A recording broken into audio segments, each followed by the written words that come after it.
جو آپ کے علاوہ اور کسی نبی کو عطا نہیں کیے گئے، اور وہ نور یہ ہے۔ سورۃ الفاتحہ اور سورۃ البقرہ کی آخری آیتیں۔ حضرت ابی بن کعب رضی اللہ تعالیٰ عنہ سے روایت ہے کہ حضور پر نور صلی اللہ علیہ وآلہ وسلم نے ارشاد فرمایا، اللہ تعالیٰ نے توریت اور انجیل میں ام القرآن کی مثل کوئی صورت نازل نہیں فرمائی۔ اور حضرت عبداللہ بن مالک بن عمیر رضی اللہ تعالیٰ عنہ سے روایت ہے کہ نبی کریم صلی اللہ علیہ وآلہ وسلم نے ارشاد فرمایا، سورۃ الفاتحہ ہر مرض کے لیے شفا ہے، تو جس کو بیماری کا مرض ہو تو وہ اس سورت کو شفا کے لیے بھی پڑھ سکتا ہے۔ کہ یہ حدیث ہے کہ آپ صلی اللہ علیہ وآلہ وسلم نے فرمایا، سورۃ الفاتحہ ہر مرض کے لیے شفا ہے۔ سورۃ الفاتحہ کے مضامین۔ اس سورت میں یہ مضامین ہیں۔ اللہ اس سورت میں اپنی حمد و ثنا کا بیان فرماتا ہے، اللہ تعالیٰ کے رب ہونے اور اس کے رحمان اور رحیم ہونے، نیز مخلوق کے مرنے کے بعد دوبارہ زندہ کیے جانے اور قیامت کے دن کے اعمال کی جزا ملنے کا ذکر ہے۔ صرف اللہ تعالیٰ کی عبادت کا مستحق ہونے اور اس کے حقیقی مددگار ہونے کا تذکرہ ہے۔ مزید اس میں دعا کے آداب بیان اور اللہ تعالیٰ کے دین حق اور صراط المستقیم کی طرف ہدایت ملنے، نیک لوگوں کے حال و موافق اور گمراہوں سے دعا مانگنے کی تعلیم ہے۔ یہ چند وہ چیزیں بیان کی گئی ہیں جن کا سورۃ الفاتحہ کی تفصیلی ذکر ہے۔ البتہ اجماعی طور پر اس سورت میں بے شمار چیزوں کا بیان ہے۔ ام المومنین حضرت علی مرتضیٰ کرم اللہ تعالی وجہ الکریم فرماتے ہیں، اگر میں چاہوں تو سورۃ الفاتحہ کی تفصیل سے 70 اونٹ بھر دوں۔ میں کہا گیا کہ 70 اونٹوں کو لدا جائے تو اس کے اوپر کتابیں لدی جائیں تو وہ کتنا وزن ہو جائے گا اور کتنی اس کی تفصیل ہوگی۔ تو علم کے دریا حضرت علی وہی ان کی تفصیل سے ہر کام کو نکال سکتے ہیں اور ان کی ایسی تفصیل کر سکتے ہیں جنہیں اللہ تعالیٰ نے اپنے غیب کے خزانوں سے نوازا ہے۔ اگر چاہو تو تفصیل سے 70 اونٹ بھر دوں، تو یہ ان کی بات بہت اعلیٰ تھی۔ اعلیٰ حضرت بھی اس میں امام احمد خان رحمۃ اللہ تعالیٰ علیہ حضرت علی مرتضیٰ کرم اللہ تعالیٰ وجہ الکریم کا یہ قول نقل کرنے کے بعد فرماتے ہیں کہ ایک اونٹ یعنی کتنے ہی من بوجھ اٹھا سکتا ہے۔ اگر من کے کئی حصے 1000 اجزاء ہوتے ہیں، ان کا حساب لگایا جائے تو یہ حساب تقریباً 85 لاکھ جز بنتے ہیں۔ یہ فقط سورۃ الفاتحہ کی تفصیل ہے۔ اس میں سورۃ الفاتحہ کے شرعی مسائل۔ نماز میں سورۃ الفاتحہ پڑھنا واجب ہے۔ امام اور تنہا نماز پڑھنے والے اپنی زبان سے سورۃ الفاتحہ پڑھے گا، جبکہ مقتدی امام کے پیچھے خاموش رہے گا اور جڑی نماز اس کی قرائت بھی سے سنے گا، اور اس کا یہی عمل پڑھنے کے حکم میں ہے۔ اللہ تعالیٰ نے قرآن پاک کی تلاوت کے وقت مقتدی کو خاموش رہنے اور قرائت سننے کا حکم دیتے ہوئے ارشاد فرمایا، وَإِذْ قُرِئَ الْقُرْآنُ فَاسْتَمِعُوا لَهُ وَأَنصِتُوا لَعَلَّكُمْ تُرْحَمُونَ کہ جب قرآن پڑھا جائے تو اسے غور سے سنو اور خاموش رہو تاکہ تم پر رحم کیا جائے۔ اور حضرت ابو موسیٰ اشعری رضی اللہ تعالیٰ عنہ سے روایت ہے کہ حضور اقدس صلی اللہ علیہ وآلہ وسلم نے ارشاد فرمایا، جب امام قرائت کرے تو تم خاموش رہو۔ اور حضرت جابر بن عبداللہ رضی اللہ تعالیٰ عنہ سے روایت ہے کہ نبی کریم صلی اللہ علیہ وآلہ وسلم نے ارشاد فرمایا، جس شخص کا کوئی امام ہو تو امام کا پڑھنا ہی مقتدی کا پڑھنا ہے۔ اس کے علاوہ اور بہت سی حدیث میں امام کے پیچھے مقتدی کے خاموش رہنے کے بارے میں بیان کیا گیا ہے۔ امام اعظم رضی اللہ تعالیٰ عنہ کا مناظرہ امام فخر الدین رازی رحمت اللہ تعالیٰ علیہ فرماتے ہیں کہ مدینہ منورہ میں چند علماء امام ابو حنیفہ رضی اللہ تعالیٰ عنہ کے پاس اس غرض سے آئے کہ وہ امام کے پیچھے مقتدی کی قرائت کرنے کے معاملے میں ان سے مناظرہ کریں۔ امام ابو حنیفہ رضی اللہ تعالیٰ عنہ نے ان سے فرمایا کہ سب سے مناظرہ کرنا میرے لیے ممکن نہیں۔ آپ ایسا کریں کہ مناظرے کا معاملہ اس کے سپرد کر دیں جو آپ سب سے زیادہ علم والا ہے، تاکہ میں اس کے ساتھ مناظرہ کروں۔ انہوں نے ایک عالم کی طرف اشارہ کیا تو ابو حنیفہ رضی اللہ تعالیٰ عنہ نے فرمایا، کیا یہ تم سے سب سے زیادہ علم والا ہے؟ انہوں نے جواب دیا، ہاں۔ ابو حنیفہ رضی اللہ تعالیٰ عنہ نے فرمایا، کیا میرا اس کے ساتھ مناظرہ کرنا تم سب کے ساتھ مناظرہ کرنے کی طرح ہے؟ انہوں نے کہا، ہاں۔ امام ابو حنیفہ رضی اللہ تعالیٰ عنہ نے فرمایا، اس کے خلاف جو دلیل قائم ہوگی وہ گویا کہ تمہارے خلاف ہوگی۔ انہوں نے جواب دیا، ہاں۔ امام ابو حنیفہ رضی اللہ تعالیٰ عنہ نے فرمایا، اگر میں اس کے ساتھ مناظرہ کروں تو دلیل میں اس پر غالب آ جاؤں تو وہ دلیل تم پر بھی لازم ہوگی۔ انہوں نے کہا، ہاں۔ ابو حنیفہ رضی اللہ تعالیٰ عنہ نے دریافت کیا کہ وہ دلیل تم پر کیسے لازم ہوگی؟ انہوں نے جواب دیا، اس لیے کہ ہم سے اپنا امام بنانے پر راضی ہیں تو اس کی بات ہماری بات ہوگی۔ تو ابو حنیفہ رضی اللہ تعالیٰ عنہ نے فرمایا، ہم بھی تو یہی کہتے ہیں کہ جب ہم نے ایک شخص کو نماز میں اپنا امام بنا لیا تو اس کی قرائت کرنا ہماری قرائت کرنا ہے اور وہ ہماری طرف سے نائب ہے۔ امام ابو حنیفہ رضی اللہ تعالیٰ عنہ کی یہ بات سن کر سب نے اقرار کر لیا کہ امام کے پیچھے مقتدی قرائت نہیں کرے گا، اور اس پہ قرآن پاک کی آیت بھی ہے کہ جب قرآن پڑھا جائے تو خاموشی سے سنو تاکہ تم پر رحم کیا جائے۔ تو نماز جنازہ میں خاص دعا نہ ہو تو دعا کی نیت سے سورۃ الفاتحہ پڑھنا جائز ہے، جبکہ قرائت کی نیت سے پڑھنا جائز نہیں۔ کہ یہ بھی ایک اہم مسئلہ ہے کہ نماز جنازہ میں جو میت ہے اس کی دعا کے لیے اگر سورۃ الفاتحہ پڑھ لی جائے امام کے پیچھے تو یہ اس نیت سے ہو کہ اسے ایصال ثواب کرنا ہے، نہ کہ اس نیت سے کہ پڑھنا جائز ہے۔ یہ پڑھنا جائز نہیں ہے، اس پہ قرآن کی آیت اور حدیثیں بھی، اور ابھی امام کے پیچھے مطیع قرائت کرنے کا واقعہ جو آپ کو سنایا، تو یہ اس کا مضامین ہے بہت ہی اعلیٰ۔ تو اب اس میں 7 آیتیں ہیں، تو آیتوں کے مضامین اور اس میں اللہ تعالیٰ نے کیا فرمایا۔ تو سب سے پہلی سورۃ الفاتحہ کی پہلی آیت، الحمدللہ رب العالمین، سب خوبیاں اللہ کو جو مالک سارے جہان والوں کا، الحمدللہ سب تعریفیں اللہ کے لیے ہے، یعنی ہر طرح کی حمد اور تعریف کا مستحق اللہ تعالیٰ ہے، کیونکہ اللہ تعالیٰ کا کمال ہی تمام صفات کا جامع ہے۔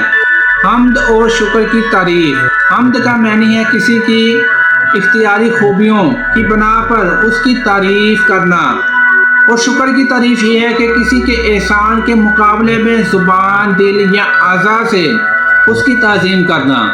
اور ہم چونکہ اللہ عز و جل کی حمد عام طور پر اس کے احسانات کے پیش نظر کرتے ہیں، اس لیے ہماری یہ حمد شکر بھی ہوتی ہے۔ اللہ تعالیٰ کی حمد و ثنا کرنے کے فضائل، حدیث میں اللہ تعالیٰ کی حمد و ثنا کرنے کے بہت سے فضائل بیان کیے گئے ہیں۔ ان میں سے 3 فضائل ہیں۔ حضرت انس بن مالک رضی اللہ تعالیٰ عنہ سے روایت ہے کہ نبی اکرم صلی اللہ علیہ وآلہ وسلم نے ارشاد فرمایا،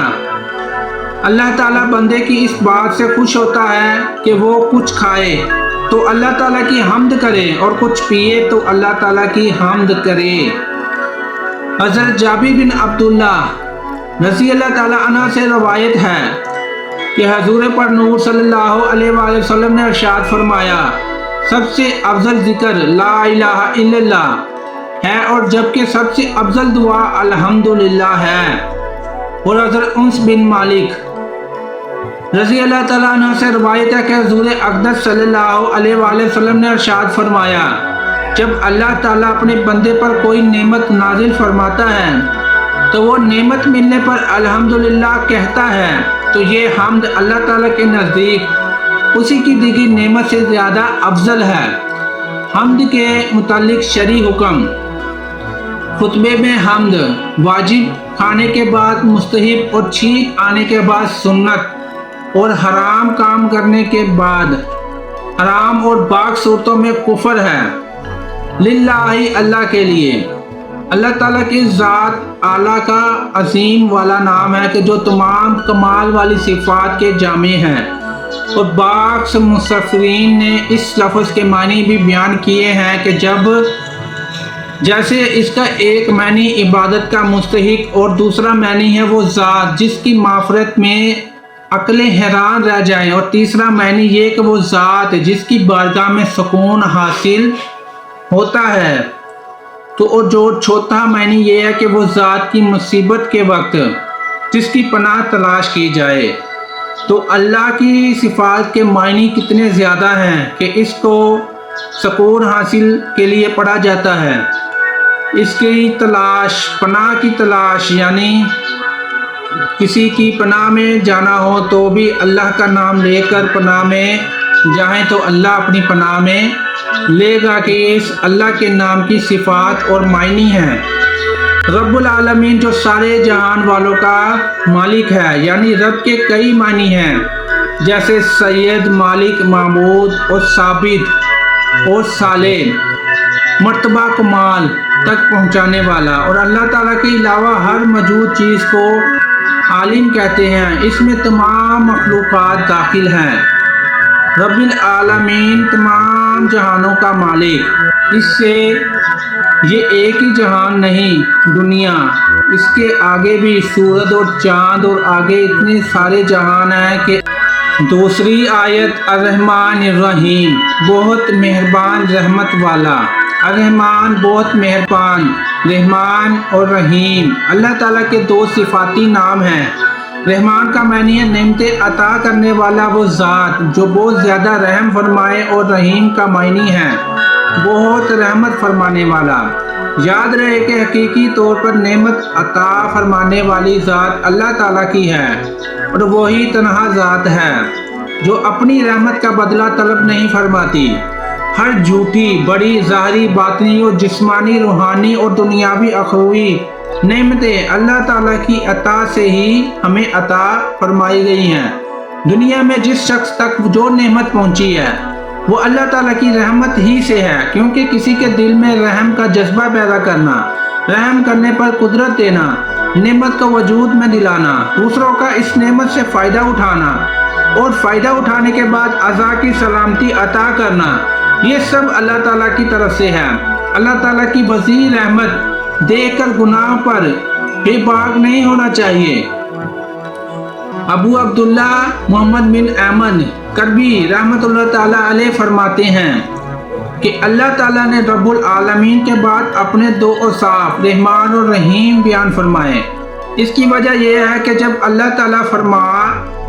فرماتا ہے کہ وہ رب العالمین ہے تو اس سے سننے اور پڑھنے والوں کے دل میں اللہ تعالیٰ کی عظمت کی وجہ سے اس کا خوف پیدا ہوا، تو اس کے ساتھ ہی اللہ تعالیٰ کے دو اوصاف رحمان اور رحیم کا ذکر کر دیے گئے، جس سے ضمن میں اللہ تعالیٰ کی اطاعت کرنے کی ترغیب ہے۔ یوں ترغیب اور ترغیب دونوں کا بیان ہو گیا تاکہ بندہ اللہ تعالیٰ کی اطاعت کرنے کی طرف اچھی طرح راغب ہو اور اس کی نافرمانی کرنے سے رکنے کی خوب کوشش کرے۔ قرآن مجید میں اور مقامات پر اللہ تعالیٰ کی رحمت اور اس کے عذاب دونوں کو واضح طور پر ایک ساتھ ذکر کیا گیا ہے۔ چنانچہ اللہ تعالیٰ نے ارشاد فرمایا، نبی عبادی انی ان الغفور الرحیم وَأَنَّ عَذَابِي هُوَ الْعَذَابُ الْعَلِيمُ، میرے بندوں کو خبر کر دو کہ بے شک میں ہی بخشنے والا ہوں، مہربان ہوں، اور بے شک میرا ہی عذاب دردناک عذاب ہے۔ اور ارشاد فرمایا، غافر الذنب وقابل التوب شدید العقاب ذی الطول لا الہ الا ہو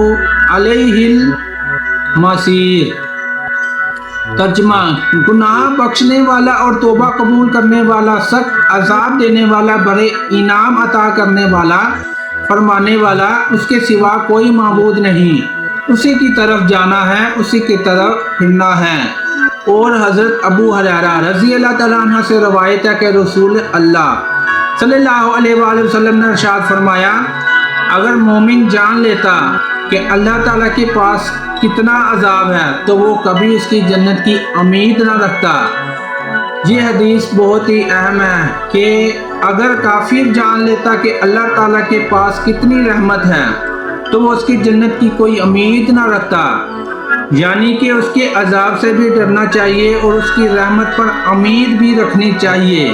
کہ مومن جان لے کہ عذاب اتنا زیادہ ہے تو وہ جنت کی طلب کی خواہش ہی ختم کر دے گا، اور اگر کافر جان لے کہ اللہ تعالیٰ اتنی رحمتیں فرمانے والا ہے تو وہ یہ سوچے کہ میں کافر ہونے کے باوجود بھی جنت حاصل کر لوں گا۔ لہٰذا ہر مسلمان کو چاہیے کہ وہ امید اور خوف کے درمیان رہے، اللہ تعالیٰ کی رحمت کی وسعت دیکھ کر گناہوں پر بے باک نہ ہو، اور نہ ہی اللہ تعالیٰ کے عذاب کی شدت دیکھ کر اس کی رحمت سے مایوس ہو۔ سور کسی کو رحمان اور رحیم کہنے کے بارے میں شرعی حکم: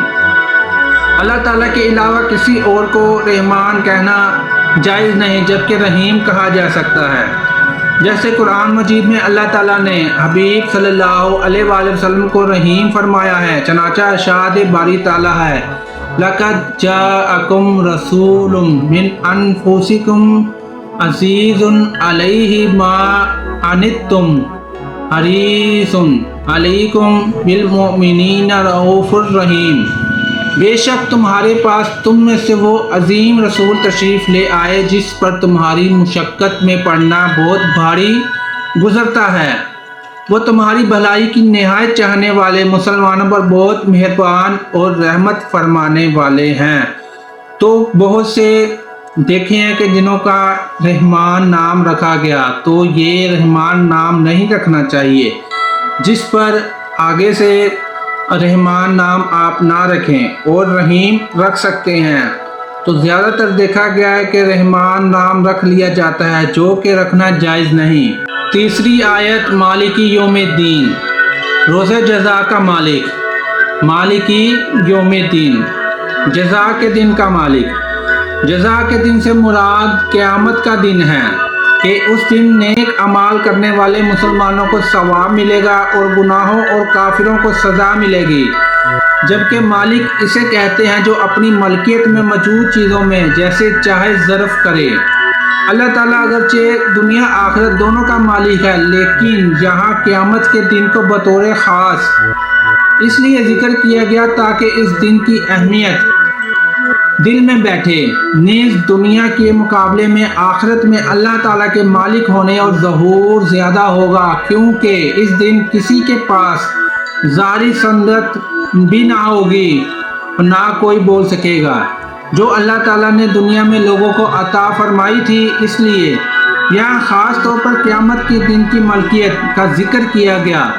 کہ اس دن نہ کوئی سفارش کرنے والا ہوگا اور نہ کوئی بولنے والا ہو، تو کسی کی ملکیت کا تو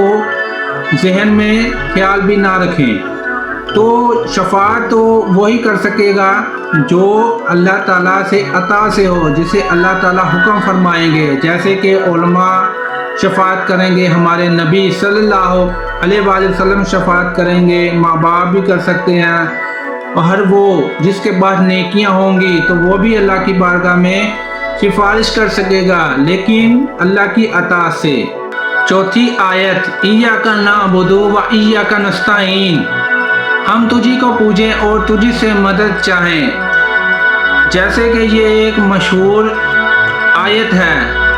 جو کہ عمران خان بھی اپنے بیان میں یہی کہتے ہیں، ایاک نعبد و ایاک نستعین، کہ ہم تجھی کو پوجیں گے اور تجھی سے مدد چاہیں گے، ہم تیری ہی عبادت کرتے ہیں اور تجھی سے مدد چاہتے ہیں۔ اس سے پہلی آیت میں بیان ہوا کہ ہر طرح کی حمد و ثنا کا حقیقی مستحق اللہ تعالیٰ ہے، جو کہ سب جہانوں کا پالنے والا ہے، بہت مہربان اور رحم فرمانے والا ہے۔ اور اس آیت سے بندوں کو سکھایا جا رہا ہے کہ اللہ تعالیٰ کی بارگاہ میں اپنی